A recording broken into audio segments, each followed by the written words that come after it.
What if we told you there are more US troops in Los Angeles right now than in Iraq and Syria combined?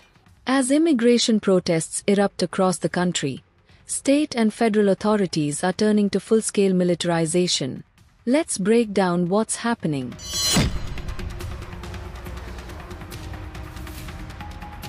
Texas Governor Greg Abbott has announced a statewide deployment of the National Guard. In a post on X, Abbott said the troops will be used to maintain law and order during ongoing anti-immigration protests.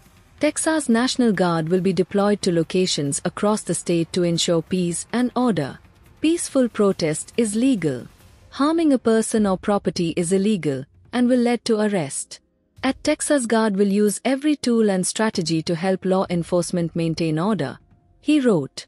He also pledged new legal protection for police forces. In Texas, our law enforcement officers are on the front lines to keep Texas a law and order state.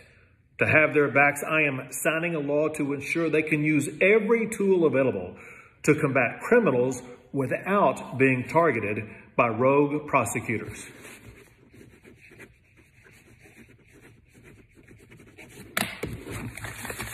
In Texas, we support our law enforcement officers.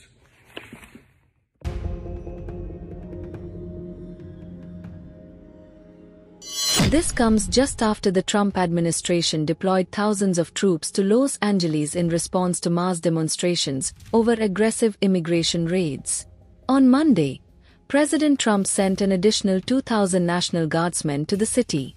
That adds to 2,000 guards already on the ground, along with 700 Marines. The total, nearly 4,800 military personnel in Los Angeles. For comparison, only 2,500 American troops remain in Iraq and Syria combined.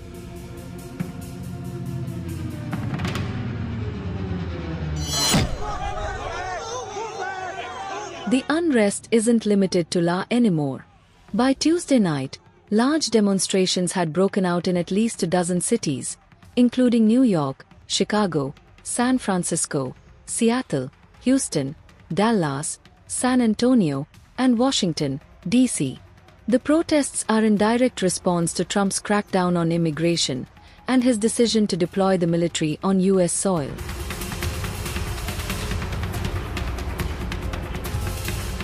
Trump escalates rhetoric. On Tuesday, President Trump addressed the controversy during a speech at Fort Bragg, marking the 250th anniversary of the U.S. Army. There, he lashed out at protesters in Los Angeles. He called them animals and a foreign enemy.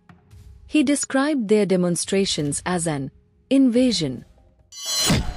And before going further, I want to say a few words about the situation in Los Angeles, California. Have you heard of the place? Where I've deployed thousands of National Guard troops and hundreds of Marines to protect federal law enforcement from the attacks of a vicious and violent mob. And some of the radical left, they say, oh, that's not nice. Well, if we didn't do it, there wouldn't be a Los Angeles. It would be burning today, just like their houses were burning a number of months ago. Generations of Army heroes did not shed their blood on distant shores only to watch our country be destroyed by invasion and third world lawlessness here at home, like is happening in California. As Commander-in-Chief, I will not let that happen. It's never going to happen. What you're witnessing in California is a full-blown assault on peace, on public order, and on national sovereignty carried out by rioters bearing foreign flags with the aim of continuing a foreign invasion of our country. We're not going to let that happen. Dysfunction and disorder. And you know what? Not only are these service members defending the honest citizens of California, they're also defending our republic itself. And they are heroes. They're in there, they're heroes. Without us, you'd all be speaking German right now. Maybe a little Japanese thrown in. These are animals. But they proudly carry the flags of other countries. But they don't carry the American flag. They only burn it. Did you see a lot of the flags being burned? They weren't being burned by people from our country or from people that love our country. People that burn the American flag should go to jail for 1 year. Trump defended his decision to send the National Guard and Marines to the city. He promised to liberate Los Angeles, vowing to make it free, clean, and safe. He also hinted at invoking the Insurrection Act, a rare move that would allow him to deploy active-duty military forces for domestic enforcement. And ahead of an upcoming military parade in Washington, D.C., he issued a stark warning. He said any unrest at the event would be met with, in his words, very big force.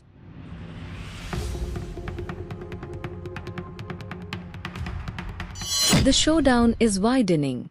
While federal and state leaders continue to defend the military deployments, legal and political opposition is rising, especially in California, where leaders are openly challenging Trump's use of force.